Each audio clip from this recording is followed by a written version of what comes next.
ಈ ರೀತಿಯ ಒಂದು ವಯನಾಡಿನಲ್ಲಾಗಿರುವಂತೆ ನಮ್ಮ ಉತ್ತರ ಕನ್ನಡದ ಅಂಕೋಲಾದ ಶಿರೂರದಲ್ಲೂ ಸಹ ಗುಡ್ಡ ಕುಸಿತವಾಗಿ 8 ಜನರ ಶವ ದೊರಕಿದೆ. ಇನ್ನು 3 ಜನರ ಶವ ದೊರಕೋದು ಬಾಕಿ ಇದೆ.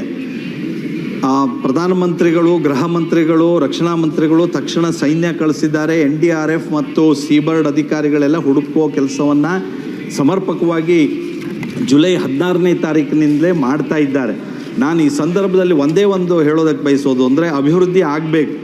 ಆದರೆ ಅಭಿವೃದ್ಧಿಯನ್ನು ನಾವು ಮಾಡುವಾಗ ವೈಜ್ಞಾನಿಕವಾದ ಒಂದು ಅಧ್ಯಯನದ ವರದಿಯಿಂದ ಅಭಿವೃದ್ಧಿಯನ್ನು ಮಾಡೋದಕ್ಕೆ ಮುಂದಾಗಬೇಕು ಅಂತ ನಾನು ಕೇಳ್ಕೊಳ್ತೀನಿ.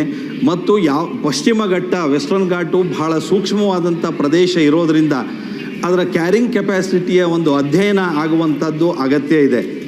ಇಲ್ಲ ಅಂದರೆ ಈಗ ಅಲ್ಲಿ ನಮ್ಮ ಅಂಕೋಲಾದ ಶಿರೂರದಲ್ಲಿ NHAIದವರು ಮಾಡ್ತಾ ಇರುವ ರಸ್ತೆಯ ಕೆಲಸ ಅವೈಜ್ಞಾನಿಕವಾಗಿದ್ದರಿಂದ ಈ ಗುಡ್ಡ ಕುಸಿತು ಮತ್ತು ಮಳೆ ಬಹಳ ದೊಡ್ಡ ಪ್ರಮಾಣದಲ್ಲಿ ಹೆಚ್ಚಾಗಿದೆ.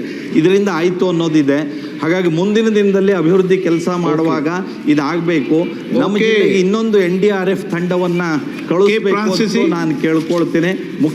ಪ್ರಧಾನಮಂತ್ರಿಗಳ ಪರಿಹಾರ ನಿಧಿಯಿಂದ ಅವರಿಗೆ